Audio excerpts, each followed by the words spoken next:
Hey everyone, I'm Megyn Kelly. Welcome to the Megyn Kelly Show and happy Monday. Gosh, is it Monday? Where did the other days go?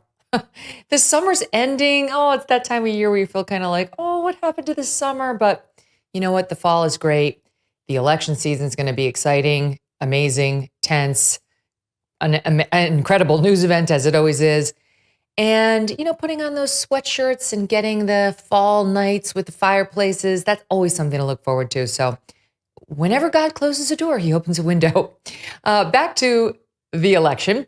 This race has been completely upended in the last 48 to 72 hours as independent presidential candidate Robert F. Kennedy Jr., RFKJ. Don't you feel like we go way back with him? This audience and he were together back in, what was it, March of 2021, Steve Krakauer, where we put him on. Nobody would have him on. He was totally banned. It was March of 2021. He was banned. He was on the persona non grata list that the White House was putting out, the disinformation dozen. And we put him on for 4 hours. And can you believe he did come back? Or was it 22? Okay. He did come back to life. He was banned on Instagram, on all social media. And he's been very kind in crediting this show with helping that door reopened to him. It was absurd they were banning this man from public conversation. You can love him, you can hate him, that's your business. But banning a serious person like this with a lifetime of environmental legal activism behind him, not to mention his Kennedy name, because his ideas are too controversial, is just crazy. So it's thrilling to see him back in the national conversation. And boy, is he ever. It's not thrilling if you're a Democrat. The Kamala Harris supporters are very angry that he's back in the national conversation. He dropped out of the race, well, suspended his campaign. That's the way they all say it these days, though his seems to be a little bit more of a real suspension than an end. And he threw his support behind former President Donald Trump on Friday night in a barn burner of a speech. My gosh, 1 hour he railed and ripped. And if you've been paying attention to the news cycle and the censorship and the disgusting elite cabal that runs the country and doesn't give two craps about most of us, it was wonderful to listen to him. And I don't know whether, Tucker was on the show last Thursday. He talked about his interview with Callie and Casey Means, which was amazing. You should go listen to this in full. And RFKJ referenced it on just because RFKJ is running now on not MAGA, but is it MAHA? MAHA? MAHA, Make America Healthy Again. And it's playing right into some of the messages from that podcast from Callie and Casey Means, two brilliant brother and sisters who have been trying to sound the alarm, on how the medical industrial complex has sort of merged with big ag to get us sick and then charge us to make us well, but they never make us well enough to actually get out of the cycle. So anyway, all of this fired up RFKJ, who's been railing about this for quite some time and has injected a whole new, not just endorsement for Trump, but line of argument for Republicans in this whole race. Joe Biden took the cancer moonshot. It didn't work. People are still getting cancer, even though they told us he cured it. And this is a new thing altogether. People care about public health. You remember Peter Attia when he came on this show? He wrote the book Outlived. It was on the New York Times bestseller list, I think, for 14 months. This is a strain in the American culture right now that is growing with rapid and rabid fervor. Americans are catching on to what's being done to them with processed foods and seed oils and a medical complex that doesn't care at all about wellness. They just care about their bottom line. Sure, they'll cut off your child's breasts at age 15 because it pays well. They will perform open heart surgery on you without talking to you about nutrition because it pays really well. So anyway, all of this is very fascinating, what happened in the past 72 hours, and it really could be a genuine game changer in the entire election. It's a massive moment. And how do you know for sure that it's a massive moment? Well, the left and the corporate media are in full freak out mode right now. They didn't want RFKJ running, and they definitely tried to take him out because they realized he could hurt Kamala. But now you would think he was at the top of the ticket, the amount of attacks that are coming out about him now that he dropped out. But his endorsement clearly matters to them or they wouldn't be treating it the way they are. Joining me now to discuss that and much more, Victor Davis Hanson. VDH is back, senior fellow at the Hoover Institution and author of the book, The Case for Trump, which has been updated and re-released, very timely, this month. Don't miss a moment. Subscribe to this show on YouTube and follow me on Insta, Facebook, and X. If you're tired of the same old coffee from those mega corporations pushing their woke agendas, listen up. It's time to take a stand and support a brand that truly embodies American values, Blackout Coffee. They stand with hardworking Americans who believe in family, faith, and freedom. They roast some of the most incredible coffee you will ever taste, including only premium grade beans that are roasted and shipped to you within 48 hours. And for the cold brew fans, Blackout Coffee is excited to announce the launch of their 2 new ready-to-drink cold brew coffee latte options.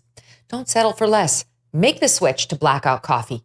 Head over to blackoutcoffee.com/MK or just use the code MK for 20% off your first order. That's blackoutcoffee.com/MK. The code is MK. Join the movement, taste the difference. And remember, with every sip, you are supporting a brand that stands for America. Be awake, not woke. VDH, welcome back to the show. Thank you for having me, Megyn. So, what a seismic event at a time when we weren't exactly expecting seismic news. It kind of leaked a couple days earlier that he might be dropping out endorsing Trump. And then sure enough, on Friday, he did it. And then they appeared together at a Trump rally. And I want to start with that moment when he walked out with Trump. Debbie Murphy, who's been my editorial producer since 2007. We've been together a long time. I liken her to Holly Hunter from Broadcast News. She just doesn't live, eat, sleep, or breathe unless there's news related to it. She saw this walkout with RFK and she said, this was so amazing. It was a great TV moment. It's perfectly produced. She then contrasted it to the sad Ron DeSantis audio announcement of his campaign where he has the beautiful family and he missed the chance to show off. Anyway, but look at this moment between Trump and RFK.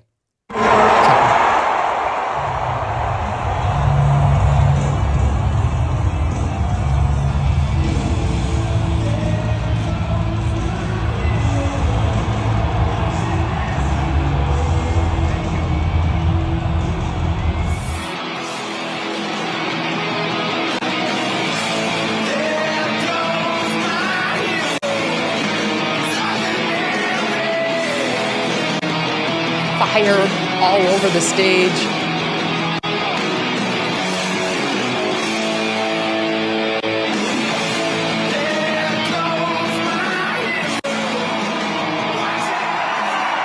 Man, whoa.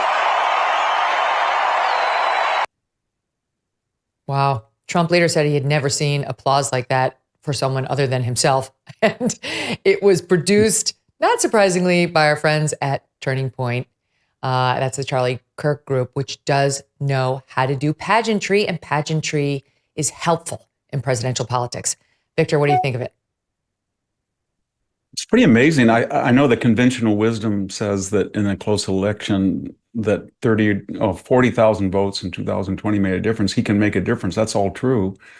But I think it's more insidious for the Democrats for a variety of other reasons. I think when he comes out like this, he's a very articulate spokesman, and he frames a question in a way that Trump doesn't, maybe even that JD Vance doesn't. When he recites the litany of what the DNC is doing, sabotage, trying to get him off the ballot with suits, but putting spies into his campaign, that gets people very angry. And the more that he repeats that and expands on it, the more it feeds into the Kamala Harris narrative that she won't meet with the press and that the press and the media and the DNC refuse. The other thing is it's going to encourage other people. Jill Stein came out, not that these people have a lot of constituents, but she said they were doing the same thing to her.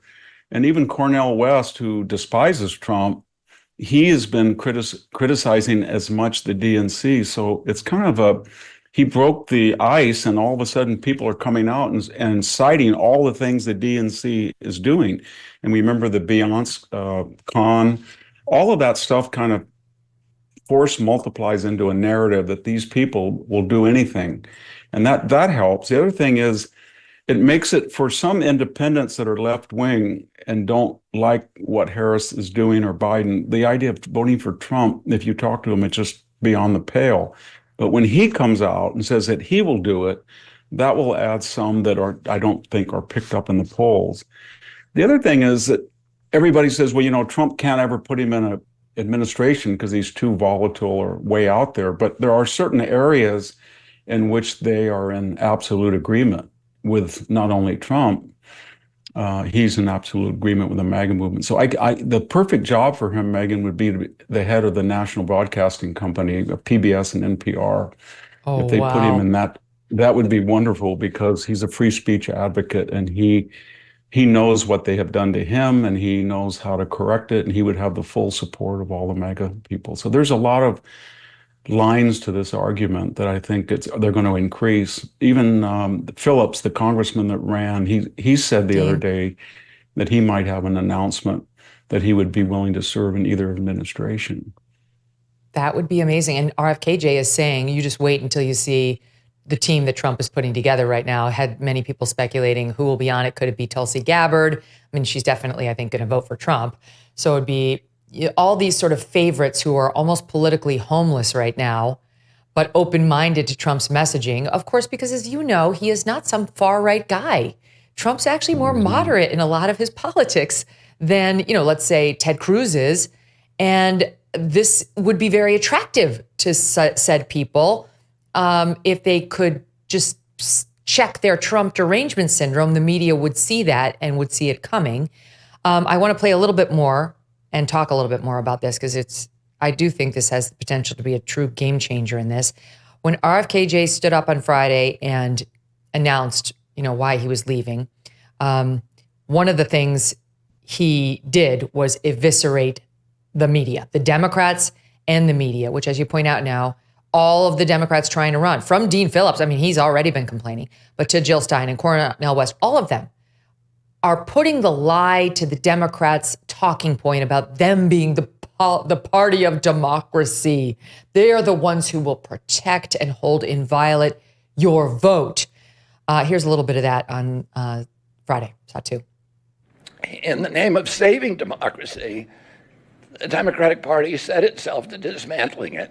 Lacking confidence in its candidate, the DNC waged continual legal warfare against both President Trump and myself. It deployed DNC-aligned judges to throw me and other candidates off the ballot and to throw President Trump in jail. They installed a candidate who was so unpopular with voters that she dropped out in 2020 without winning a single delegate. My uncle and my father both relish debate. They would be astonished to learn of a Democratic Party presidential nominee who, like Vice President Harris, has not appeared in a single interview or an unscripted encounter with voters. This is profoundly undemocratic. Instead of showing us her substance and character, the DNC and its media organs engineered a surge of popularity for Vice President Harris based upon, well, nothing. Based upon nothing. He's got it, Victor. Yeah, I mean, he right there, he outlined in just a few minutes or seconds even the entire indictment of the Democratic Party in a way that other people haven't. And so he's kind of serving the role of JD Vance. Everybody attacked JD Vance, and the more you see him go on the media and battle with him, or even a Tom Cotton, he's in that category. And they don't just repeat talking points. They try to analyze. And when they do that, it really shows the poverty of the entire Democratic Party. We haven't even emphasized one of the cruelest things they did I was watching MSNBC and CNN and Fox when they were interviewing a lot of people at the DNC, and they were trying to trace down these traffic rumors and beyonds. And all of these people were really sincere. They really believed it. And they said, we're going to stay here and she's going to be the finale after Harris.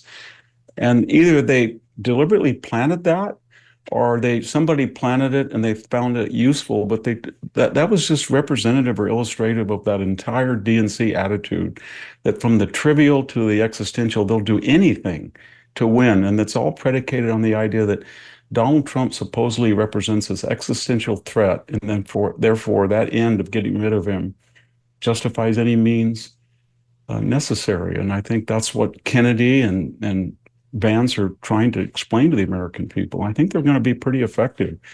Especially it feeds into this, as I said earlier, this illusion that she's ever going to go out and talk to people. She's not, because they know that in 1 minute she could destroy the entire campaign. It reminds me of a famous anecdote, Megyn, about World War I and the Battle of Jutland. They said that Admiral Jellicoe was the only man in the British Navy who could lose the war in a minute, and if he got the home fleet destroyed. And that's kind of what she is. She's got the ability to go out there and do a word salad that would confirm every stereotype of her, and they know that. And so they're going to keep her. And the longer they keep her hidden, the more anxious she's going to be, and the more worried, and it's just going to be a doom loop. So they should get it over with early in the campaign and get her out there, but they're not going to do that. It's actually really interesting now, Victor, because Trump is blanketing the field with alternative media. He sat down with Theo Vaughn last week. We're going to play some of that. It's interesting. Very different kind of exchange for Trump, and it was good. And then this week, he sat down with Sean Ryan, who we love. He was on our Memorial Day podcast, former Navy SEAL, very interesting, thoughtful, great guy. And JD Vance is all over the mainstream media, doing battle with NBC and CBS and CNN and you name it. So it's actually a very clever strategy. And what seems to be happening lately is her absence is no longer really helping her. Like, yes, I realize she's not articulate, but they've got the whole field available to them. They're dominating the media again now that the DNC is over. The headline everywhere on Friday was RFKJ, and it's been that way all over the entire weekend.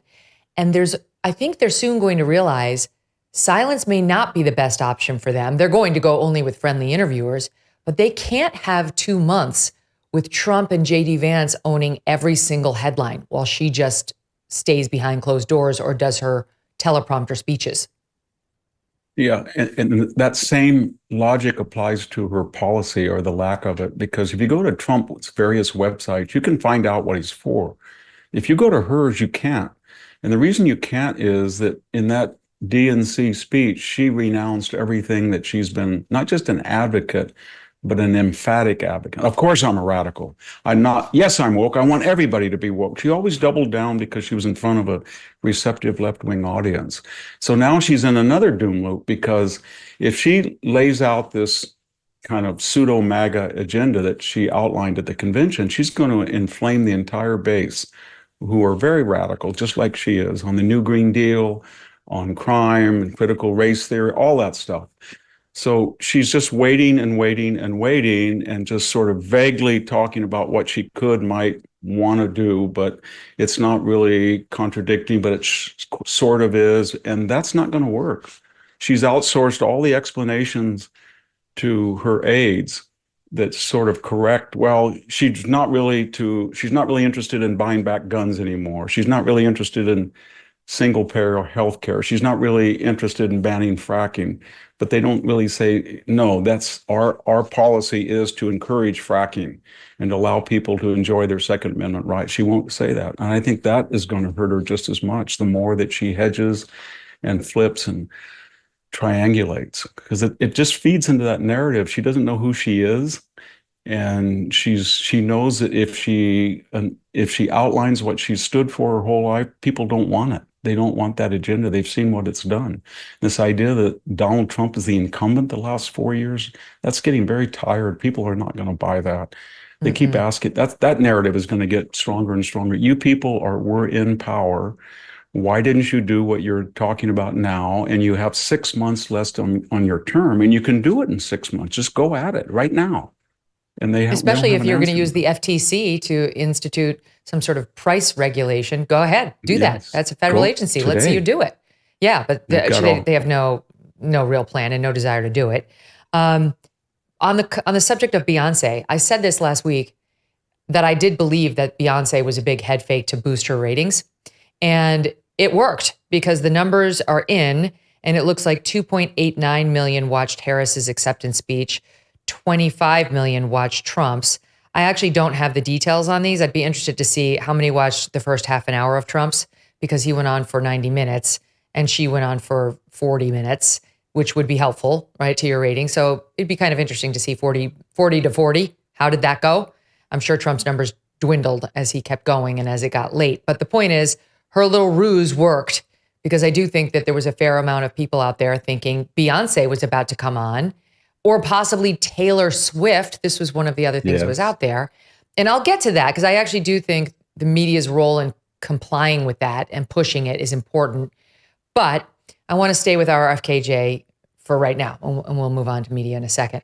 I mentioned at the top, I think you say, yes, he could be very important in a number of roles for the administration. I mean, Don Jr. was saying possibly, excoriating and investigating the CIA and deep intel. I mean, he actually would be fascinating in that role.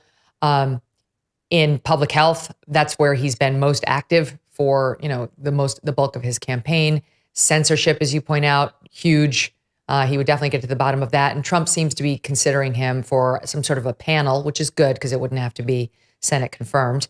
Some sort of panel or commission that is, among other things, interested in public health and what's being done to us. Here's RFKJ on that topic, on Make America Healthy Again, SOT 5. Millions and millions of Americans who want clean air, clean water, and a healthy nation have concerns about toxins in our environment and pesticides in our food. That's why today I'm repeating my pledge to establish a panel of top experts working with Bobby to investigate what is causing the decades-long increase in chronic health problems and childhood diseases. You want to know that the food that you're feeding them is not filled with chemicals that are going to give them cancer and chronic disease. And don't you want a president that's going to make America healthy again?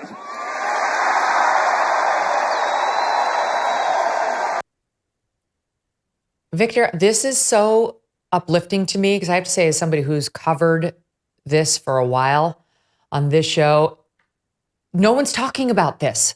RFKJ was one of the only ones to even bring it up. Trump never brought it up. Kamala never brought it up. This is not something they talk about over on the Dem side. These are all their friends who run these industries that are poisoning us and then getting rich off of the poisoning. So it was wonderful to hear this not only being said at a presidential rally, but elevated as like a critical piece of the Trump messaging at this point. And it's dangerous. Well, I'm speaking from my farm, Megyn, and it's been in my family since 1870. And the early generations that lived here lived into their 80s. But with the advent of organophosphate, organochloride, pesticides, and I'm talking about someone who put them on for 30 years myself, because I was told they were absolutely safe.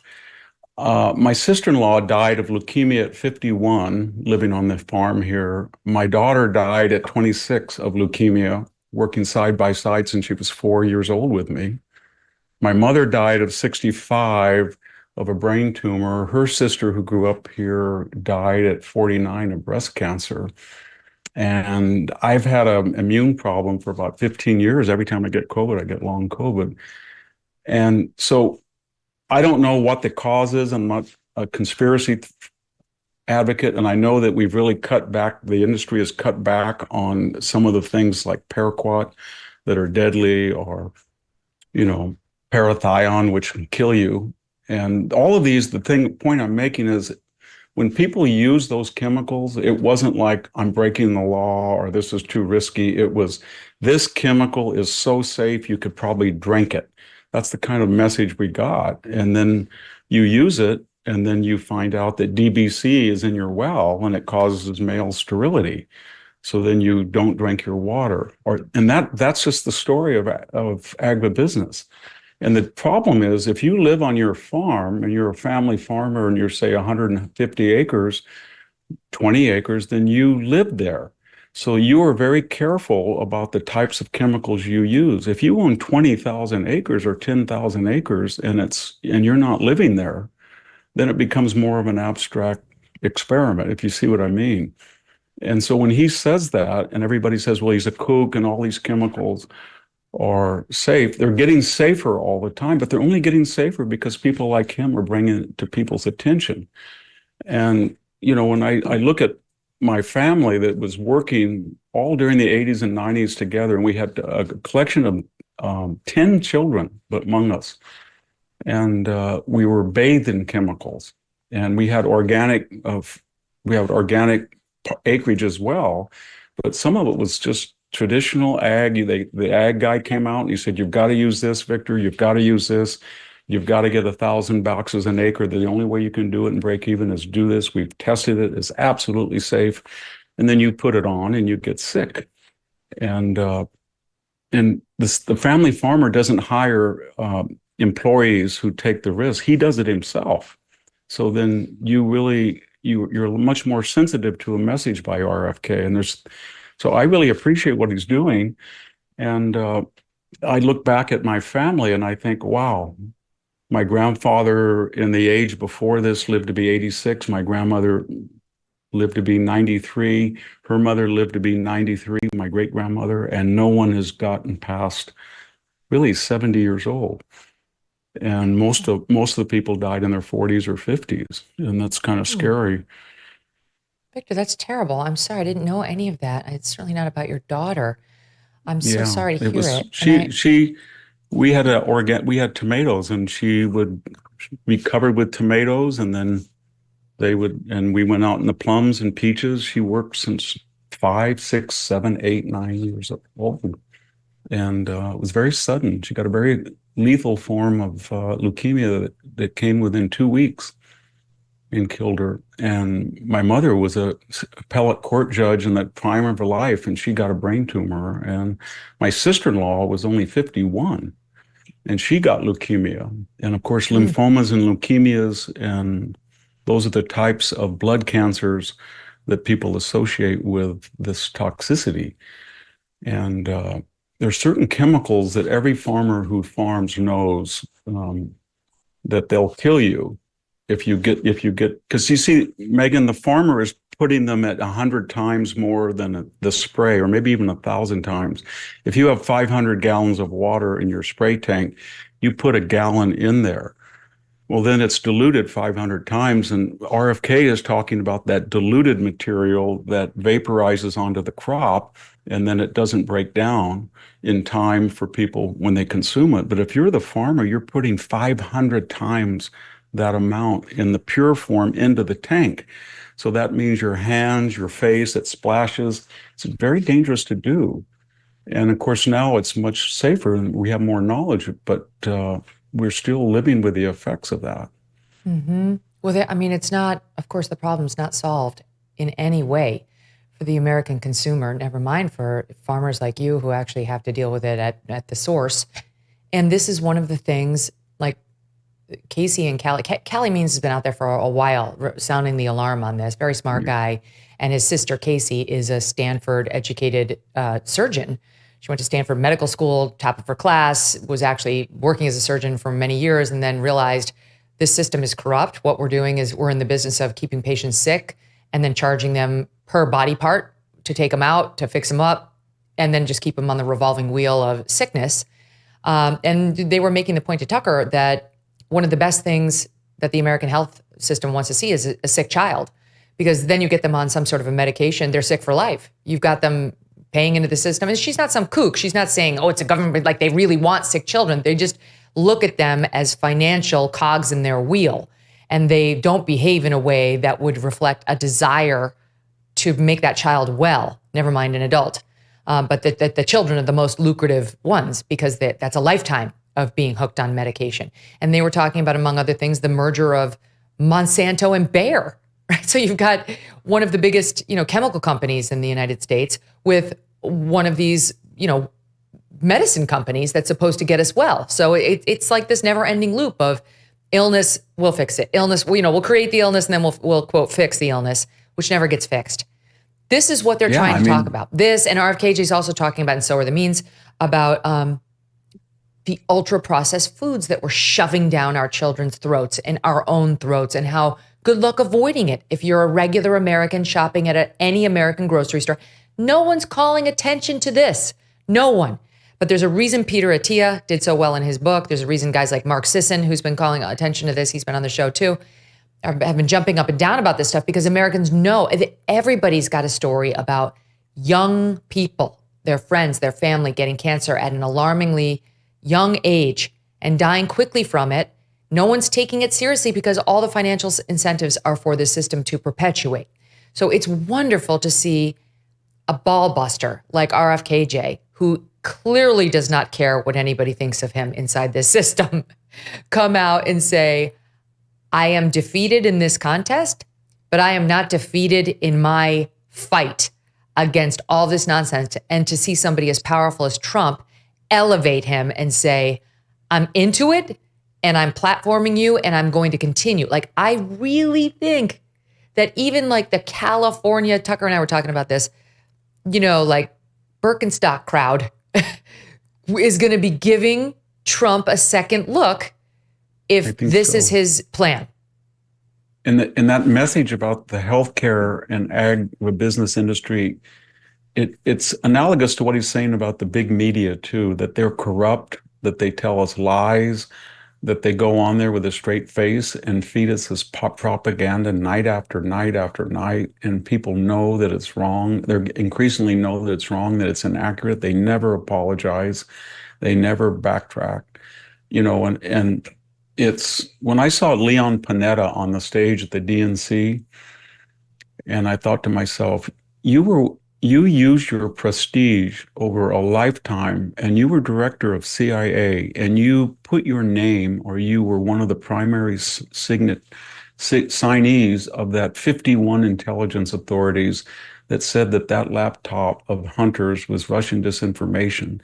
And you knew that was cooked up by Anthony Blinken. And you knew it was right before the debate, so it would fuel Joe Biden's lies. And you knew it would affect the election.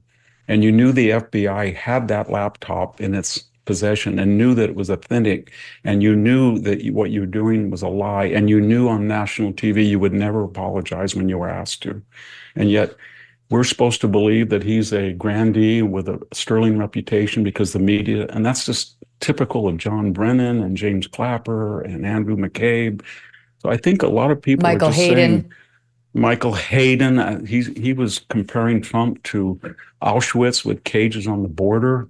Yep. And At least twice he's compared Trump to Hitler. He has. And then I could go in, I won't get into the names of 4-star retired generals, but I think people, and look at Fauci, people look at those people and they say they either lie under oath or they do things that if we did, we would be put in jail.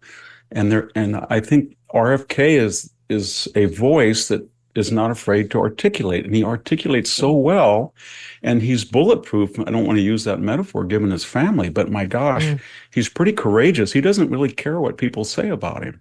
Trump doesn't either. Trump's sensitive, but he doesn't really care. And JD Vance has taken the heat, and the more that they persevere, the more persuasive they become. The very strange things about Trump is the last 4 or 5 days, Megyn, the longer he doesn't retaliate or go to the ad hominem, and the more they do against him, it turns out that when he's magnanimous, he rises in the popularity, and they look smaller. And when he talks about the issues, he's really good at it. He's better than he is about the insults. So I think this is going to help too. That when he outsources this, if he can come into what he's really good at is, this is what she is, this is what I am, this is what I did. And then and then they get angrier and angrier and call him all sorts of names. He's a coward, he's a criminal, he's a felon. And they look smaller and smaller. They don't do that very well. So I think he's got sort of he's got a formula now. And I think these appointments, I don't know if they're appointments, but the more that he embraces Tulsi Gabbard or RFK, these are eccentrics, they think, and they're highly individualistic, and they're very talented. And the more he can get them in his campaign and talk about the issues and unity, getting Brian Kemp on the with him was a brilliant move. If he gets Haley and DeSantis on the stage, brilliant. And he becomes the unity candidate, and they are more and more angry and polarizing. When they get, because the only way she's going to come out and speak and give an unscripted interview is if she starts to fall behind in the polls by 2 or 3 or 4 points. Then she'll beg to come out, even though the RFK hashtag is Unite America. And that's what they're trying to jumpstart here, that it's on, that reasonable people of all stripes and political persuasions are coming together to stop the madness. And meanwhile, you have over on Team Kamala, as you pointed out earlier, just like these broad policy, opportunity economy pronouncements, which allows people to just fill in the blanks. But it's worse than that, because I had my team just pull this. It's worse than that, because here is a DNC delegate, Kavin Schroff, on ABC last week, talking about how she really hasn't gotten specific.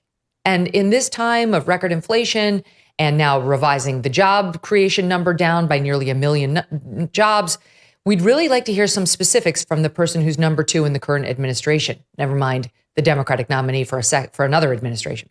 Listen to what he says. Vice President Harris has been incredibly brave to roll out an ambitious economic agenda, because we all know how this works. The more details you share, the more your policies are going to get picked apart. She was brave to do the thing on price gouging. Listen to this. But she's saying, I trust the American people.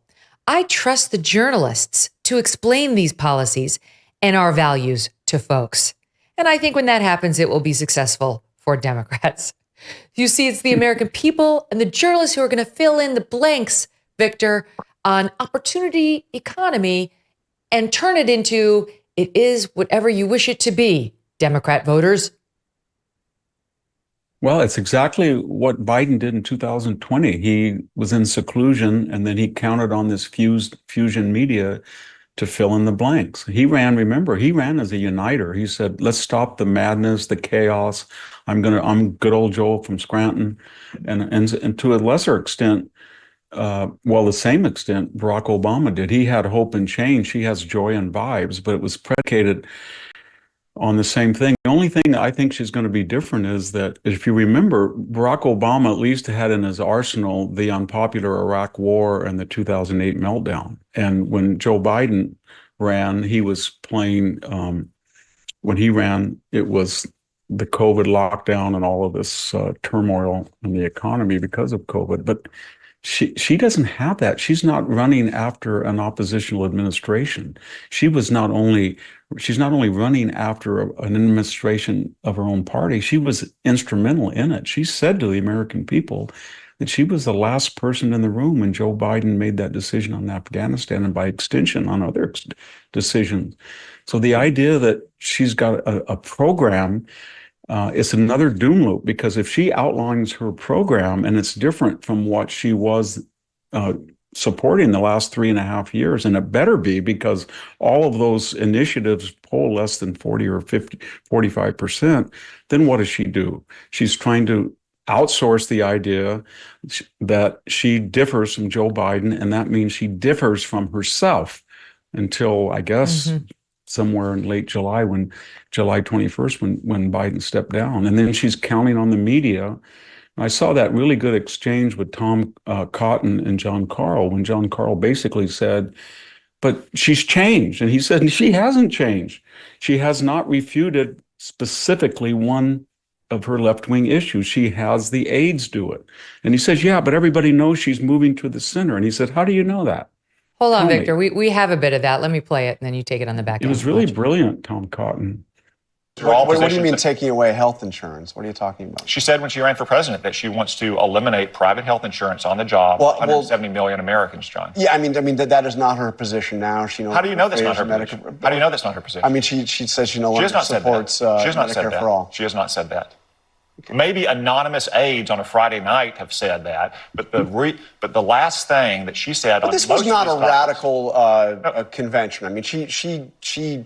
As you heard me go through with Bernie Sanders, she is not taking positions of the far left of her party. When she campaigned for president in her own right, she did in fact promise things like decriminalizing illegal immigration and taking away health insurance. But that's a position she's clearly changed on, and she has said she has changed. Yes, she has. No, she has not. John, she has not said that. Oh, Victor, Tom Cotton had him. He had him. She's never disavowed that position, only through an aide and a written paper statement.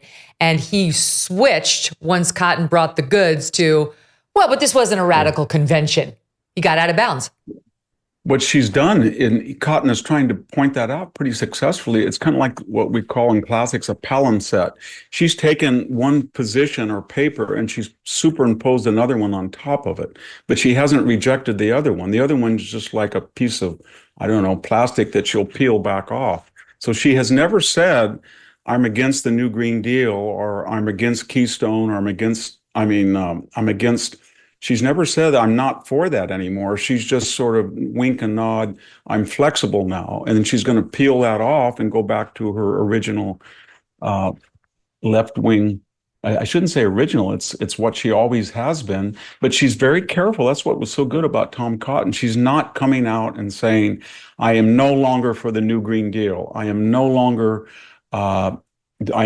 think that Afghanistan was a successful operation. She's not saying that. And the reason she's not saying that is because she understands she can lose a lot of votes if she flips overtly. So what she's doing is she's just sort of adding new positions to her old ones, but the new ones that she adds are antithetical to them. And so she's kind of like a one-eyed jack. We have one side we don't see, and now we see this new side, but it doesn't mean the old side's not there. Here's what I want to say. Okay, so now she's claiming she's no longer for pulling all of our private insurance away from us and putting us all on the government Medicare program, which is what she is on record as having said very, very clearly and forcefully. A smart, honest interviewer would sit her down and do to her what they do to Republican candidates who were pro-choice when they were younger and become pro-life. And they always do this, and they start testing the Republican candidate to see if it's a real change of heart. Like, what made you change? How did you go from being pro-choice to pro-life? And most Republicans will give you the same answer, which is, as soon as I saw my wife's ultrasound or my ultrasound, if it's a woman, and saw the beating heart, it changed me, right? And that's a plausible answer, whatever. But I've seen this done to Republicans a million times. So let's see that done to her. What changed? Your campaign aide said in a statement that you've changed your position on taking away people's private health insurance. What changed your mind? Walk us through the reasoning. You once said you were in favor of not deporting any illegals and giving them all health insurance. What changed your mind on that? You once said you wanted to ban all fracking. Now, through a paper statement, you say you're not. What changed walk us through your logic and your reasoning. See if her mind is even fast enough to come up with the lie that will cover for, gee, my team told me I had to reverse myself if I wanted to win. It's not going to happen. You know why? Because she can't. She can't intellectually. I mean, it's logically she can't, but she's not, I don't want to be condescending, but she is not equipped to think on her feet and come up with a plausible explanation or even a plausible excuse. And they know that. She's been, they've caught her twice, Megyn, in, I would call it ambush, impromptu snippets. And the first was when the hostages came back from Russia. And for a moment on the tarmac, if somebody stuck a camera, what do you think about this?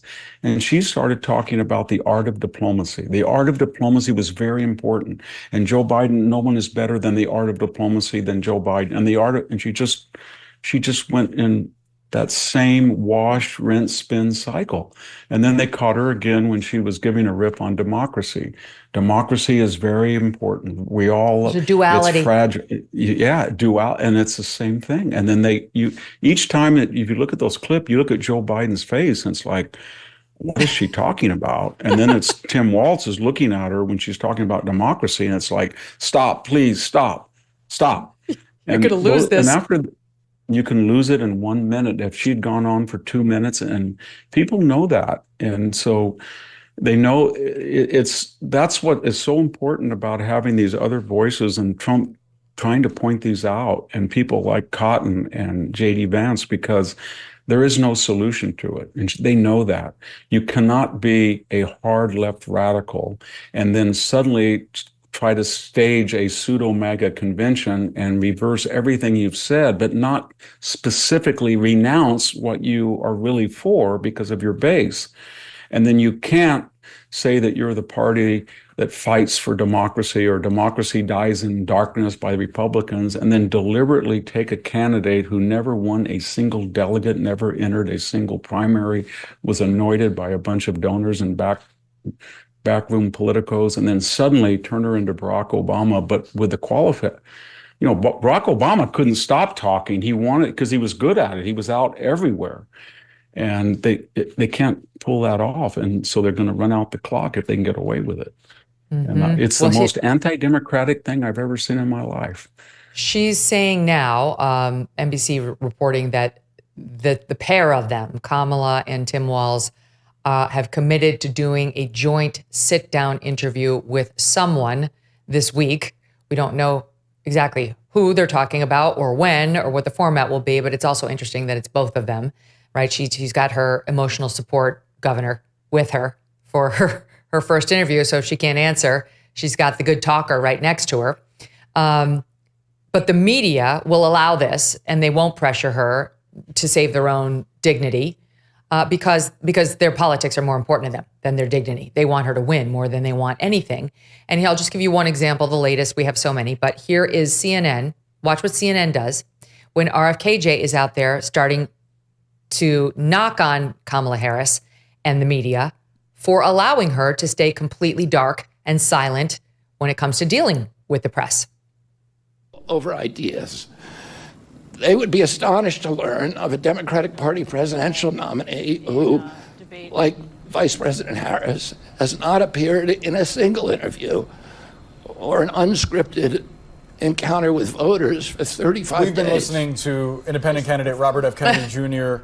from Phoenix outlining what led him to his quixotic quest for the White House to now dropping out. And how amazing is that? Flagged by Western Lensman on X. Oh, we got to wrap. Yes. And you made a good point that she will not appear by herself, and he will do most of the talking, and she will smile and giggle a little bit, not too much because they've told her not to, but it won't be a one-on-one interview. Even the left-wing people, though, they're very narcissistic, and they're getting angry because they all want to have a one-on-one primetime interview where they throw her softballs and say, look, I interviewed her. I got her up in the polls by 2 or 3 points. I really did what she couldn't do on her own. And they're not even getting that opportunity.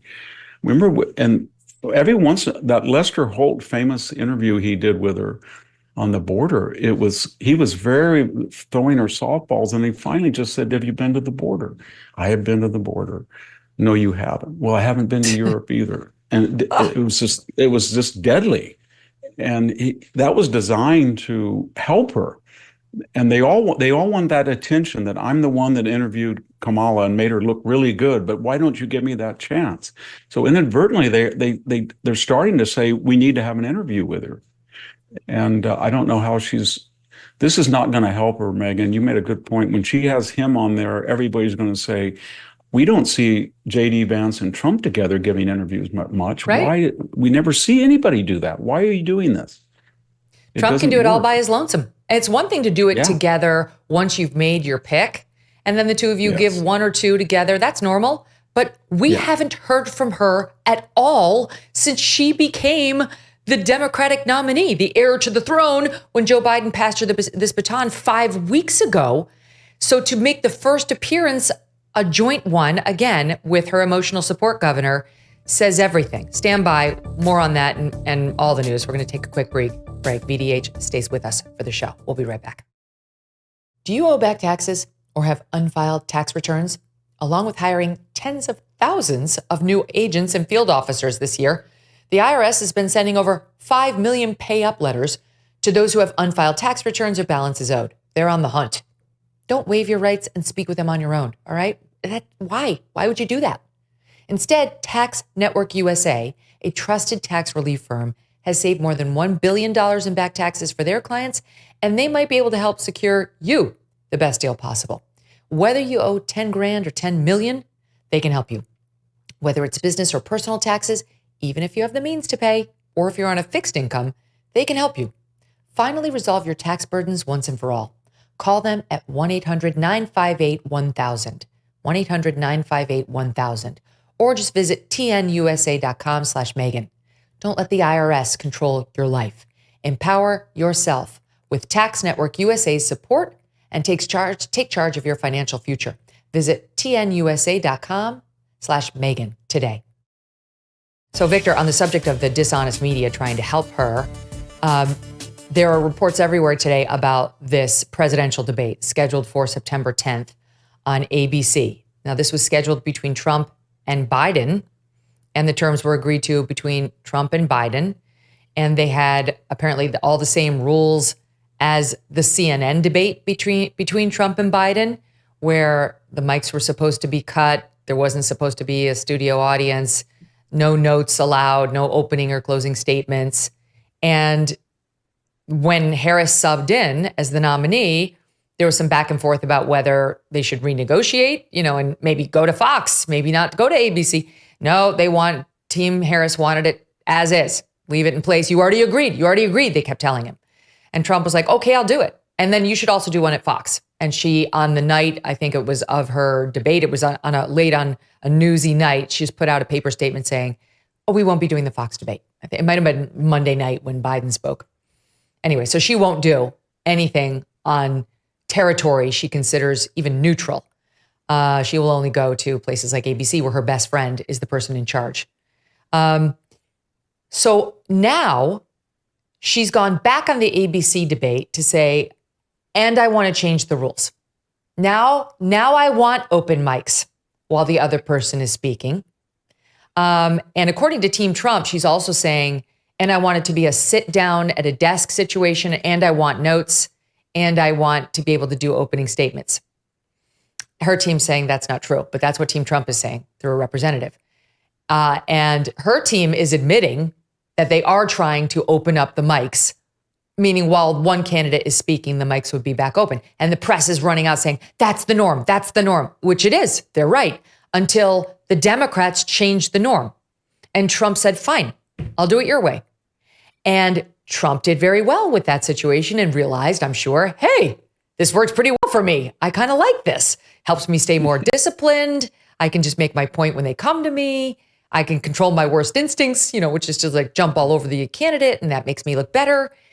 And so he's like, no, let's stick with the original rules. And her team is out there, and so is the media, saying he's chickening out. And Trump did send out a Truth Social post over the weekend saying, should I do this debate? Are they going to be fair to me? I'm trying to change all the rules. ABC hates my guts. Look at the recent coverage. She's best friends with the person who runs it. Look at Jonathan Karl. Look at this network can't stand me. Look at the woman who asked me that question at the National Association of Black Journalists event. She's an ABCer. Look at ABC News' coverage of Trump and the Trump messaging last week versus how they covered the Kamala Harris message at the DNC. I watched almost all of it. Anyway, the media running cover now saying Trump is the one who's trying to change the rules, and Trump has to answer for this whole mics open thing or not. Yeah, I don't think that's going to work because even somebody on CNN, I watched it, and he said the problem with dealing with the Harris team about interviews is they have all these conditions. And the conditions is somebody going to edit it? And who is going to interview us? And how long is it going to be? And in other words, they haven't experienced that before. And they're now talking about it. And that feeds into this old narrative that whatever it is, it's always a qualification. It's always yes, but maybe, sort of, should have, kind of. And, it all shows you, and he said when the CNN person, and maybe I can find it, or your team can, but he said the problem is that they know and I think his direct quote, as I remember, was the worst moments of her vice presidency were when she did unscripted interviews, the worst moment, and they know that. And so they're fixated on that, and that can't be hidden. And everybody knows that. If everybody starts with the premise, which they do now, is that she does not want to give an interview under any conditions, then everything makes sense. The more qualifications, the more backtracking, all of that, the more projecting her reluctance onto Trump. And everybody knows Trump will speak to anybody about anything, anytime, anywhere. He does. He likes that. That's how he made his celebrity career on television. And so that's not gonna fly, that suddenly Trump is getting reluctant to debate her. And so she's going to put up all of these pseudo Trump is hesitant, because she's just going to make all these demands. Why would anybody debate somebody when they were sitting down with a notebook? You know what I mean? That's just crazy. That's not if you're going to have notes, then you might as well not debate. I think I've done maybe 100 debates in my life, and not one was I allowed or my opponent allowed to have notes. It just wasn't done. Nobody does that. Not only that, it would be a horrible debate. Can you imagine when he's like, you are terrible border czar, and she's like, stand by. Hold on. Yes. I was never the border czar. I was addressing root causes. I mean, by the way, on that front, it's so absurd, Victor, because, okay, let's go with that. You had the limited role of addressing root causes of immigration. How'd that go? How'd that work out? Because we have record illegal immigration. So clearly you did not solve the desire from these countries for their people to migrate to America, which was, by your own admission, your job. To the contrary, she's now reinventing herself as a border hawk. Can you deal with the hubris? And that's exactly why Nancy Pelosi and Barack Obama and Chuck Schumer had that initial hesitation for 3 or 4 days, because they really did think when they removed Joe on that sort of palace coup that they were going to have an open convention, or at least an open something, because they had grown up with her. They knew her, and they did not want to just anoint her. And then they found out that within 24 hours, that momentum was there, and they were not going to deny a Black woman who was a person in waiting as vice president that opportunity. And so they caved. But they were very wary. And that narrative didn't come from you, it didn't come from me, it didn't come from Republicans or conservatives. That narrative for 3.5 years was, you cannot get rid of Joe Biden. He will not step down because he has a Spiro Agnew insurance policy called Kamala Harris. And even people were speculating on his side, maybe he picked her. It wasn't so stupid to announce in advance the gender and race of his running mate. Maybe it was smart, because she was so inept and she was so unable to speak publicly or in an impromptu fashion that nobody would ever impeach him, impeach him or 25th Amendment or ask him to step down, because the alternative was just like Agnew and Nixon, until Agnew got in legal trouble and stepped down. And so that was the reputation that she had among the kingpins of the Democratic Party. And they know that. And the media knows that too. Everybody knows it. And that's what's getting kind of embarrassing, when everybody knows it and they know it and the public knows it. Then they expect every time the issue comes up what they're doing. Everybody said, of course, when they mention an interview or a debate or a town hall, they will have qualifications. Oh, they will back out the last minute. They will switch the rules. And that's just going to feed on itself. There's still 70 days. And, that's not a long time, but it's long enough to cement that image in people's mind that she won't be able to speak. And, why we're talking right now, we've had a serious exchange of fire, in Hezbollah, 100 Israeli jets and preempting, and Hezbollah sending rockets. Joe's on vacation, and who are we going to hear from? Does anybody talk about what's going on in the Middle East? Or there's a huge offensive into Kursk. It's into Mother Russia. Russia's said some ominous things about it.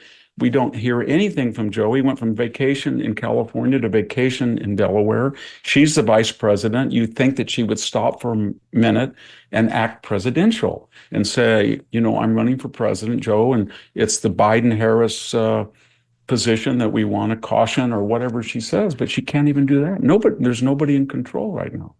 Mm-hmm. Oh, no, there's really no one in control. And we can talk about the Biden schedule, because he's going on another 9-day vacation. But on the subject of the flip-floppers on the Democratic side, how they, a couple weeks ago were admitting she can't do this and now see her as the second coming. I give you Kathleen Parker, who for a time was considered the more conservative opinion columnist. Right now she's at the Washington Post, and Here she was on March 15th, 2024. Kamala Harris could help her party and the country by stepping aside. She goes on to say she was a colossal failure as border czar. Her role was to be quiet in this administration, lest she embarrass her boss with her sometimes inane, rambling remarks and a laugh that erupts from nowhere about nothing obvious to others. She was picked by Joe Biden because she was black and female, a combo tantamount to job security. Now that she's become a burden to the Democratic ticket, Biden can't fire her. The seriousness of this situation can't be overstated. His diminishing faculties are concerning. Her performance as second in command has been disappointing, and there's no reason to think her ranking would spike were she suddenly to be promoted to the Oval Office. Most signs point to disaster. I propose with all due respect that Harris step away from the ticket. Please, Madam Vice President, do it for your country. Okay. Same woman. Well, same woman. Thing. You know, if you now wait. Same woman, Kathleen Parker, looking at the Democratic convention, nominating her, talks about how if only Kamala Harris and Tim Walz can do this, muster the votes they need to defeat the archenemy of America's promise. As Oprah said, now is a time for grown-up conversation, and say it with me, for joy. Enter Kamala and Tim, surely the happiest presidential ticket in recent American history. This isn't sarcasm. I was like, oh, is this sarcasm? No, this is serious. The president from Hope, Arkansas, said it was time to make Harris the president of joy.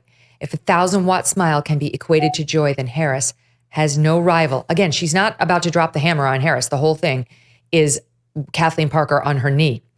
The glaring omission of fathers in the Democratic narrative, including Harris's very much alive father, was filled by Tim Walz. So she's got love for him too. She goes on to suggest that Oprah Winfrey was amazing and should win the Nobel Peace Prize. She talks about Michelle Obama, saying she's no Lady Macbeth. Her conscience and hands are clean. For her spectacular soliloquy, she takes home the Oscar for Best Supporting Actress, though I suspect many in the audience were wondering why she was not leading the ticket, and then goes on to talk about what a devil Trump is and how he must be stopped and Harris is the one to do it. That's the press. What did I say? Nothing. I've always been Team Harris. She's amazing. Yeah, well, I mean, I don't want to be hyperbole, but it's right out of the old Soviet Union. The Pravda, the official narrative just switches. You know, you have one day you have Brezhnev on the dais watching the May Day, and he's obviously incompetent and unhealthy. And then the next day he's gone, and it's Andropov or somebody, and it's like he never existed. And then all of a sudden, this guy is healthy and it's wonderful, and then he disappears, and they do it. This is actually, if you think about it, kind of the fourth coup they've had. They had the first one in 2020 when Joe Biden had not won Iowa or New Hampshire or Nevada, and he was headed nowhere. And he was losing to Warren and Buttigieg and Bernie Sanders in the poll. And then all of a sudden, they decided that he was going to be the candidate. And after South Carolina, they just all like dominoes dropped out. They anointed him. And then suddenly he was going to be a useful megaphone, and his real policy was going to be outsourced to the Obama wing of the party. And then the third time was, well, we're going to get rid of him suddenly after we said that we would never do that. And then the fourth was, all of a sudden, we're going to reinvent her, and she's going to be Cicero, but she's never going to talk to anybody.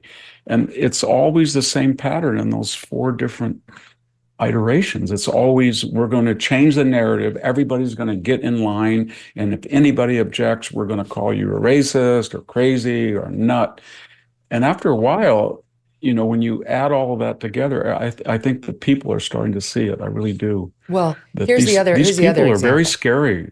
I don't think we understand how scary they are. They're very scary people. Here's the other example. So JD Vance married a working woman. He married his wife, Usha, who he met at Yale Law School. Obviously, she's a professional woman, and who clerked for 2 justices of the U.S. Supreme Court and has a job at a great law firm. And she had 3 kids with him, and she's raising the kids with him. I mean, this woman's firing on all cylinders by anybody's measure. And he is 100% on board for all of it. I realize he got a lot of people upset with his childless cat lady comments. They were looking to be upset. That I don't believe that was sincere. They wanted to tear him down. They would have found a way to do it no matter what, whether he'd given that interview on Tucker or not.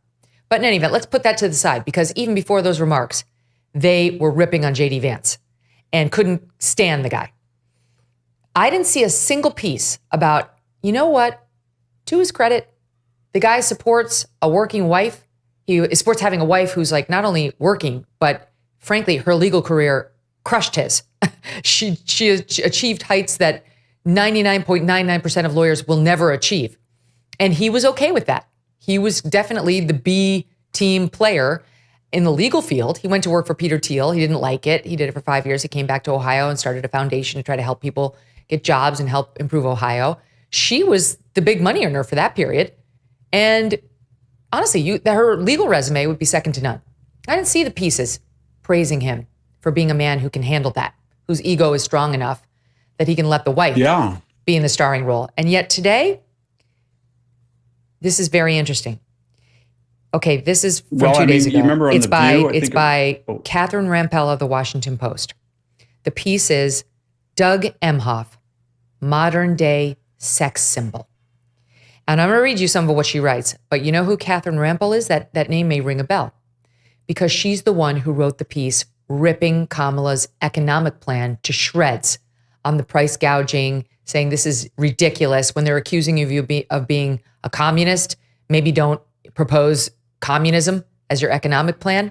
And she got killed by her readers on the left. So a week later, she writes this drivel trying to rehabilitate herself with the left about the current second gentleman. A man who, may I remind you, cheated on his first wife with the nanny whom he impregnated. They either aborted the child or he abandoned the child. Either way, no bueno. This is her writing about him. His most appropriate title, progressive sex symbol. Move over, Ryan Gosling. The modern female fantasy is embodied by the man who might soon become our first gentleman. Emhoff is secure enough with his own masculinity to sometimes prioritize his wife's ambitions over his own, in italics. What a hunk. Whatever his previous marital drama, that makes him the working woman's ideal partner today. He's a high-achieving alpha, but isn't threatened if his wife is too. He loves his job, but he loves his wife more. He knows that supporting one's family is about more than financial support, and that temporarily setting aside his own professional ego makes him no less of a man. The media is absolutely disgusting, Victor. Yeah, and I remember on The View also, and also I think Joy Reid said that when JD Vance said that, he was trying to advocate for more white reproduction when he has biracial children. So all of that's disconnected from reality. And you know, when they went after him on that childness, it was, and then the theme, I wasn't even the subtext, the theme was abortion, abortion, abortion at that DNC. And Trump took a big hit, remember, Megyn, from a lot of conservatives like Mike Pence, that he was willing to follow the Roe versus Wade overturn and have the states decide, and he wasn't going to have a national ban on abortion. And he said equally that for rape and incest, women should have access to abortion, but partial birth abortion or late term, when the fetus was viable outside of the womb, was going to be stopped, in his opinion, but he wouldn't go intervene. That was about as liberal as you could take in the Republican Party, and yet they attacked him on abortion. And the weird thing about it was, that issue is so dominant now. And you saw all of the imagery they had at the DNC about IUDs and all these weird contraptions outside. And then they kept talking about, they don't even use the word abortion. They just keep using this word reproductive rights, reproductive rights, reproductive rights. Well, it's really not about reproduction. It's about deproduction or unproduction. You're terminating the chance of reproduction. And yet they keep saying reproduction. And then you would think that the United States has a 3.5 fertility rate, but we have 1.6. And last year was almost a record year of abortions, over 1 million abortions. So here you have a situation where Donald Trump is basically as liberal as you've ever seen a Republican nominee on the issue of abortion. It's now up to the states. We've had over 1 million abortions. We've got one of the lowest fertility rates in our history. We're going to shrink. And yet they're saying that there's no abortions. It doesn't make any sense. And they hit that issue again and again and again. And I think after a while, people are going to get tired of that too, because that was the theme, and they call that freedom to reproduce. It's not. It's freedom to deproduce, and which is okay if that's what you believe in, but they're never explicit about what they want. They never use language that reflects reality on the border, on abortion, on crime, on energy. And it all represents this insecurity that they're way out of touch with the American people. And the American people have views that are diametrically opposed, and they have to be fooled, they have to be tricked, they have to be suppressed to get elected and retain power. And they've been very good at it.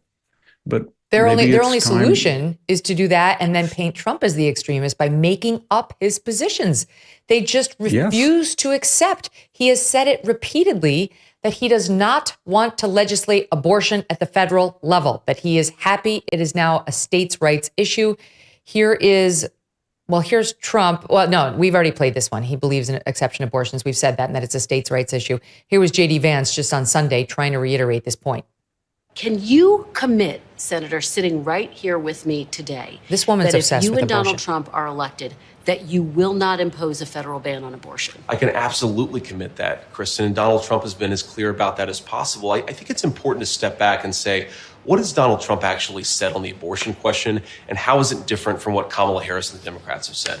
Donald Trump wants to end this culture war over this particular topic. If California wants to have a different abortion policy from Ohio, then Ohio has to respect California and California has to respect Ohio. Donald Trump's view is that we want the individual states and their individual cultures and their unique political sensibilities to make these decisions, because we don't want to have a nonstop federal conflict over this issue. Kristen Welker is obsessed with abortion. She can't stop asking about abortion. She devotes some 2/3 of interviews sometimes to abortion. I don't know what is in her past, but this woman's got a serious thing with abortion. She loves abortion. She really wants to make sure we can have as much of it as possible. Here is Elizabeth Warren then responding to JD Vance with more lies. American women are not stupid, and we are not going to trust the futures of our daughters and granddaughters to two men who have openly bragged about blocking access to abortion for women all across this country. No, they haven't. Right now, where we are is if Donald Trump and JD Vance take the White House, they have current law, the Comstock Act, which, with the right person that they put into the Department of Justice and one of their extremist judges out in the world, they can actually ban all access to abortion all across this country. And understand, when I say ban access to abortion, I don't mean with, exceptions for rape or incest or a 16-week ban. I mean ban it for every woman anytime she needs it. They just will pretend the truth is other than it is, Victor. They just keep pretending. Yeah, they do. And that's not unique on this issue. They keep doing the same thing with the Project 2025. Trump, he's sincere. He didn't know much about it. There's things in there that I've read, about 400 pages of the 900 and something pages. Some of it is very sensible. Some of it gets into some areas that I think are kind of, redundant, or they don't need to be said, or they're wrong. But he's never endorsed it. And yet they keep hammering on that. And they keep hammering and hammering and hammering. And Joe Biden did that. He said that Donald Trump, or Kamala Harris said that Donald Trump ordered or encouraged an armed mob to occupy the Capitol. Of all the people that was arrested in the Capitol, they never found one person with a firearm. And they just keep doing this big lie again and again and again. And again, there's a reason for it. And that is they do not want to talk about the issues because they don't poll well. And they don't know what to do about that. They don't know whether to renounce them and flip and offend their base and sound insincere, or really go to the center for a while or just a month. And it's the same thing about, they can't be transparent about her inability to speak. And this is not new. What's sad about it is they did the same thing with Joe Biden. They reinvented him into a fake moderate during the campaign, and then he just on spec reverted to one of the most left-wing administrations we've ever had.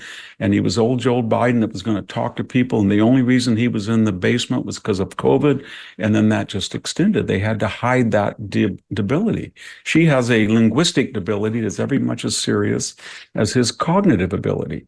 And they just can't be transparent. And when you superimpose that, Megyn, on this facade that, this election's about democracy and they're the people who are transparent. It's finally the lies and the contradictions are so overt and shameless. It seems like I don't think they're going to be able to sustain it.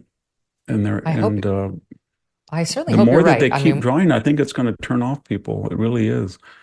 But so far they have one strategy, and then they have so demonized Trump that anybody who publicly or unabashedly says they would vote or support Trump, it's got all of this social baggage or cultural disdain for you if you do that. And that's why RFK is very valuable.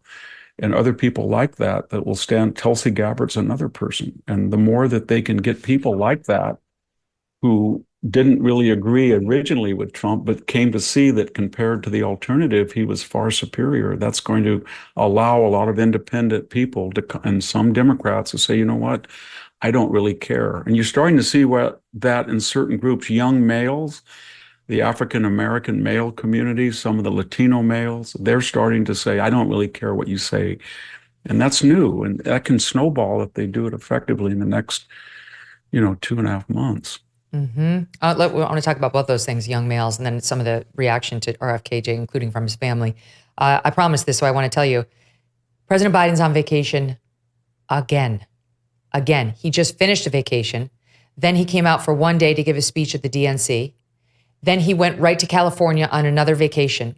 And now he's coming back, and they released his schedule saying that he's returning not to the White House, but to his Rehoboth, Delaware beach house. Not until Miranda Devine posted this saying, I thought it was Tuesday. They said Tuesday. She thought they meant tomorrow. They mean Tuesday of next week. He's back from his vacation to do another 9 days of vacation. We don't have a sitting president. We kind of don't have a sitting vice president either because she's out there campaigning. So we don't have anybody in charge right now in Washington. I don't know what to do about that, but that's just a fact. Just a little news update for you. On the subject of the young male vote, okay, I'd love to get your thoughts on all of this, but I do want to get this in. That's why Trump's doing all this independent media.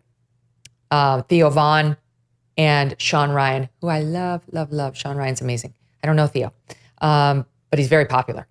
He sat down with Theo Vaughn, and what's great about these interviews is honestly, with all due respect to us news folks, it's great to hear him talk with somebody who's not in news, who will ask him totally different questions and get different stuff out of him. And that's what Theo Vaughn did, and they got into, in some detail, the death of Trump's brother Fred from alcoholism. Take a listen to this. Did you see, with your brother, could you see it or anything? Yeah. Man. I was amazed because he had so much going, he had everything going. I think it happened in college at a fraternity maybe, or I don't know, somewhere along the line it happened. And all of a sudden, this is not unique. This is a very common story, unfortunately. But, and then the family would see it and start to notice it. And it didn't get better. I was amazed. He lived for so long in bad conditions, in terms of, I was amazed that his body could hold out. It held out and it had bad moments. But his body was unbelievably strong that it could withstand this. Yeah, it's a body. Your body's just so resilient. Yeah. Do you remember the last time that you saw him or spent with him? I do, and I'm sorry to ask you about it. Is it all right? No, it's the reason it's good talking about it is that might help other people. If it helps one other person, it's worth the conversation. He was wise in a sense. I mean, think of it. He's got this problem, and it was very important for him to convey to me not to have this problem. And I couldn't have been successful if I had that problem. Yeah. If I had that problem, and I think maybe I'm a personality type where I could have had the problem if I drank. But if you don't drink, you're never going to have it. Hey, Victor, just a quick thought on that. This is classic Yeah, Trump. Anybody he likes, loves, or has, any positive thoughts towards, he will find a way to say something nice about them. Look at this. This is his brother who died of alcoholism. And he points out, I'm amazed at how strong his body was that it could hold out. That's Trump. That's classic Trump, trying to find like a way to compliment his brother who was riddled with this disease.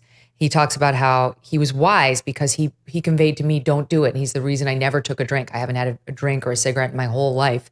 And it's easy to avoid it when you don't do it at all.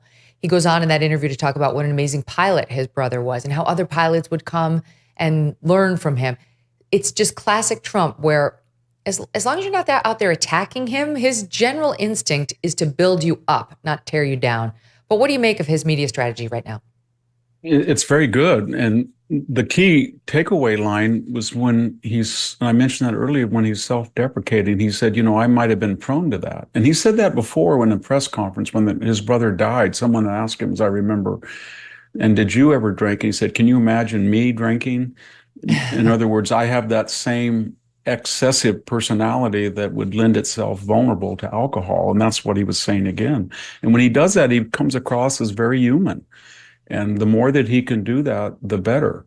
And the funny thing about it is when they keep saying he's going to destroy democracy and he's going to do this, and when you look at all the people that he hired and he fired, he didn't even get vindictive about it. I mean, Steve Bannon, he fired him. Steve Bannon gave a terrible interview about him. Steve Bannon is, I guess, still friends with him. He fired H.R. McMaster, and H.R.'s got a memoir, but he hasn't been critical of H.R. And he didn't weaponize the FBI. He didn't weaponize the DOJ. He didn't weaponize the CIA. He didn't weaponize the Director of National Intelligence. They did all that. And that's what's so strange about it, is that if you look at how Biden and Obama have, the whole Steele dossier did not start with Donald Trump. It started with Barack Obama when he weaponized the DOJ, and he knew about it. And yet, my gosh, it's just a complete reversal of reality. And that's the thing about Trump, is that he talks a great game about being angry and mean, but when it comes down to it, and you actually calibrate, was he vindictive? Did he go out and try to destroy somebody's career? Did he try to use that? And, they impeached him over that he said that the Bidens were corrupt, and he wanted to suspend for a while until they got the corruption cleared up. And that might have been unconventional, but it wasn't quite like Joe Biden telling Israel, we have 3,500 bombs that have been congressionally approved, and you're in an existential war at this moment, and we're not going to give it to you unless you are more conducive to our point of view, because we have to win this election, and we have to appease 250,000 voters in Michigan. Therefore, that's going to affect my election, and therefore my election is going to affect congressionally approved offensive weapons that you need. And nobody thought about impeaching Joe Biden. So he didn't, he suffers from this reputation of the media, and also that he's very vocal sometimes. But when you actually look at him, that's more Donald Trump than the other Donald Trump. Mm-hmm. I think it's very smart. And he's reaching out to these young men who have just been the butt of so much vitriol, nastiness, condemnation based on nothing other than gender and race by the left. And good for him for going out there and saying, you matter to me. I am here asking for your vote. Your vote's important. The Democrats better watch it, because this RFKJ thing, this new line of argument, and this media strategy looks very smart. This is somebody over there is thinking. All right, stand by, quick break. Yeah. We'll come back with the Kennedy family meltdown over RFKJ, and then a little bit more on the media and what they did with the Beyonce thing. Wait until you hear what they're doing. Stand by. You know how much my family and I love our dogs. Yes, even my little troublemaker Strudwick cannot imagine life without them. They have a great life. They are lucky, but some dogs aren't. And that is why I'm so glad to tell you about Delta Rescue, the largest no-kill, care-for-life animal sanctuary in the world. They've rescued thousands of dogs, plus cats and horses too. They provide all the animals with shelter and safety, and most of all, love. And they've been doing it for more than 45 years now. Delta Rescue relies solely on contributions, and giving can bring tax benefits to you, too. Speak with your estate planner about how you can grow your estate while helping animals in need, and check out the estate planning tab on their website to learn more. We love Thunder and Strudwick, but we want other dogs to be loved and have homes, too. Delta Rescue helps the pups, cats, and horses who need help the most. Visit deltarescue.org today to learn more. That's deltarescue.org. Did you know that there is nearly $1 trillion of infrastructure and pandemic funds yet to be spent? That's right. There's a massive amount of money that the lame duck administration is pushing hard to spend in their last few months. If the president is able to push these funds out, we could see another prolonged inflation surge. And I'm sure you remember the terrible effects that the first one had on many, many Americans. Still having on many, many Americans. But there's hope. A surge in prices can be beaten. You see, a gold IRA from Birch Gold Group is the ultimate inflation hedge for your savings in uncertain times. To see how to protect your IRA or 401k, get your free info kit on gold by texting MK to 989898. Birch Gold makes it seamless to roll over your retirement account while preserving your tax-advantaged status. Don't wait for the president's spending spree to tank the dollar further. Protect your financial future right now. Text MK to the number 989898 for your free info kit from Birch Gold. My whole family will be fighting so hard to reelect Kamala Harris and Coach Waltz. And I think if my dad were alive today, the real Robert Kennedy would have detested almost everything Donald Trump represents. I'm outraged and disgusted by my brother's gaudy and obscene embrace of Donald Trump. And I completely disavow and separate and dissociate myself from Robert Kennedy Jr. in this flagrant and inexplicable effort to desecrate and trample and set fire to my father's memory. That was RFKJ's sister, Kerry Kennedy, ripping on her brother with Jen Psaki. Welcome back to the Megyn Kelly Show. My guest is the brilliant Victor Davis Hanson. By the way, it's interesting. She seems to have the same voice issue that he has. You could hear it. I'd never heard her speak before. This is disgusting. The brothers and sisters, there were, I think, 11 originally and 2 died. So there are 9, including him. So he's got 8 brothers and sisters, and 5 of them have come out to attack him. 6 of them? Okay, I'm trying to get my numbers. Douglas Kennedy, I don't think, is one of them. He used to be my colleague at Fox News. He's a good guy. Anyway, they're disgusting. Not only are they attacking him, Victor, they all are saying, my father would be disgusted. So it's not enough for them to say, I totally disagree with my brother, who I love. You know, obviously we have different politics. But they've got to say, our dad would have hated him and Trump, right? So it's like such a low blow, and they can't stand that the rest of us have our own independent opinions of people like RFK Sr. And you know what, Kerry Kennedy? I reject your assessment. I think RFK Sr. would have loved what RFK Jr. is doing and would have actually found a lot in common with Donald Trump in the messaging and the politics. So take that. We don't accept you as the final arbiter of what RFK Sr. would have thought. He's all of ours. He's not just yours. And as if she knows him better than RFK Jr., who's the guy's namesake.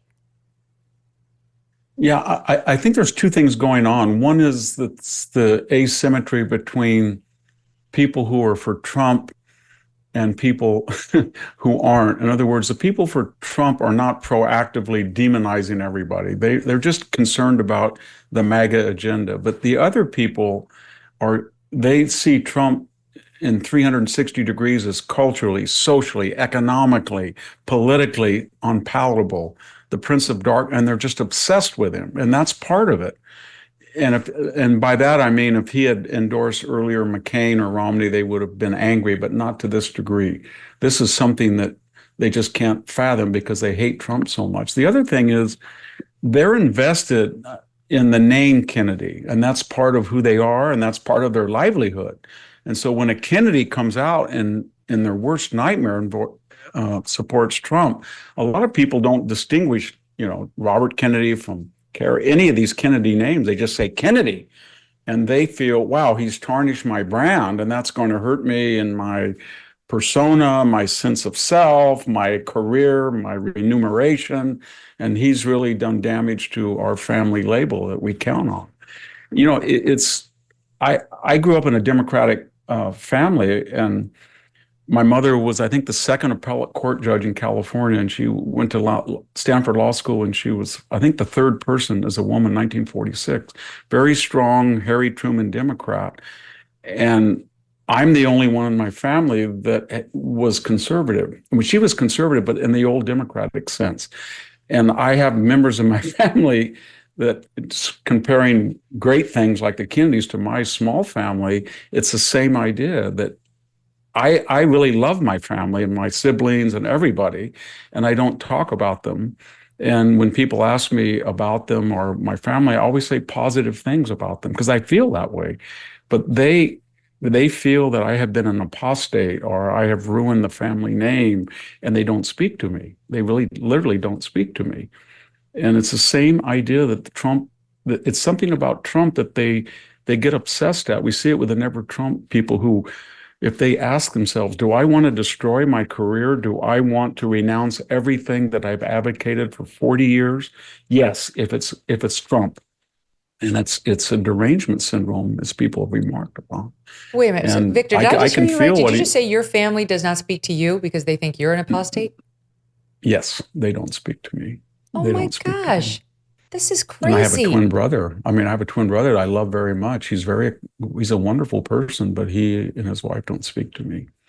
And I've reached out, but they feel that I've misrepresented the family and in the way that, that they know people, and then they say, what happened to your, and they associate, in liberal circles or so. And so it's the same thing. And when you have a twin brother that you were very close to, and I don't want to go on because I don't want to draw undue attention to him, but in the sense that might hurt him, anything, but they feel that I, for the last 20 years, did not represent the Democratic and rather than saying that's good, that's the way we were brought up. And my parents were wonderful parents.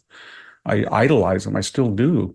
But it's the same idea that you were bad enough when you were conservative, but my God, you lent the family name to this person. How dare you do that? And I don't think they realize what they're doing, and their ostracism of a family member or how they react. And I can see he hasn't done anything wrong. He's just exercising his freedom of speech. He doesn't speak to the other Kennedys. And if they want to clarify it, all they had to say was, we're a happy, loving family. We tolerate dissent. Most of us are traditional Democrats and liberals, but Bobby is not. And we respect his right. We're going to oppose him politically, and he's going to oppose us. And that's fine. But they can't do that. They have to get into personal insult and act as if he's some kind of crazy apostate. And I've experienced the same thing. And it gets depressing, especially as you get older and you think, wow, we're all getting into late 60s, 70s, and it's about, you can see the end down the tunnel, and it's time to reconcile. And I think, why would they do this when he's getting into his 70s, late 60s, 70? Why would they want to cut off somebody who had been a sibling? And I don't understand. I know, on some level, they should say, we're proud of what he's accomplished. We disagree with him, and we're going to work to defeat him and his ideas, but we love our brother. That was kind of what he said. He and I talked a little bit about this and how he was raised. It actually sounded wonderful. They were raised by two parents who used to make them read, I think he said, at least 3 newspaper articles every night, every morning. And then at the dinner table, they would have to stand up and do a little presentation and take a position and defend the position. So they were raised to debate and understand the news and if you're debating, you have different opinions by necessity. But the family's fallen away from that. At least the majority of them have. Here he was on Fox News Sunday responding to the very nasty attacks. It was not just Kerry. His brother Max came out and said, our father would have despised Donald Trump. Trump was exactly the kind of arrogant, entitled bully my father used to prosecute. My father would have so admired another former prosecutor, Kamala Harris. My father was an anti-racist. Donald Trump is a lifelong racist. I love Bobby, but I hate what he's doing to our country. It's worse than disappointment. We're in mourning. Here's RFKJ responding. Well, I love my family. I feel like we were raised in a milieu where we were encouraged to debate each other and debate ferociously and passionately about things, but to still love each other. So, they can, they're free to take their positions on these issues. There are many members of my family who are working in my campaign, who are supporting me. I have a very big family. There's a few of them that are troubled. But, I think we all need to be able to disagree with each other and still love each other. Meanwhile, the same people are saying that this is a betrayal of the values our father and family hold most dear. It's a sad ending to a sad story. That's their messaging about him. Yeah, and Robert Kennedy was a maverick. I mean, they think he was just a doctrinaire. He started out working for Joe McCarthy as a Senate aide, when McCarthy was trying to find a communist under every bed. He was pretty tough. He was attorney general, but, he didn't really come around to Martin Luther King until they felt that it was politically viable. That was a different, he had all sorts of positions is what I'm trying to say. He wasn't just predictably left-wing. He challenged his own party. And a lot of people were blaming him for injuring Hubert Humphrey, And so the point I'm making is that Robert Kennedy did things that were off the grid, or he said things, or he switched positions. And so I don't understand how they can say that their father would be ashamed. He was a pretty mercurial, he's a great politician, and he had all sorts of different ideas at different times. And, he was very embarrassed that he had been associated with Joe McCarthy as a young person. And he was very embarrassed that he was pretty tough on the FBI was, surveilling King in the 60s under the Kennedy administration. And he regretted that. But I don't know. I don't get this idea that our father would have had this concrete, predictable career, and therefore he would say that his son is a disgrace. That's not true. I know. And it's just so I don't know petty. why that, we see it at every so turn with these people. And here's more pettiness for you. His RFKJ's married to Cheryl Hines, one of the stars of Curb Your Enthusiasm. She played Larry David's wife, now his ex-wife in the series. She's brilliant. She's very funny. And she put out a very middle-of-the-road, ambiguous statement. It was loving toward him, but she didn't take a political position once he withdrew and endorsed Trump. And basically says, I want to thank everybody who worked for his campaign. They've achieved ballot access across the country despite roadblocks and lawsuits brought against them for the sole purpose of keeping Bobby off the ballots, so no one would even have the opportunity to vote for him. I deeply respect the decision he made to run on the principle of unity. I've met some extraordinary people, Democrats, Republicans, and independents in this process. It's been my experience the vast majority of all parties are truly good people who want what's best for our country and for each other. That is perfect. Not according to Bradley Whitford, this Hollywood tool who starred in The West Wing and thinks he actually is a politician as a result, who attacks her, saying, hey, Cheryl, way to stay silent while your lunatic husband throws his support behind the adjudicated rapist who brags about stripping women of their fundamental rights. Gutsy, great example for the kids, profile and courage. The wife must be brought down too.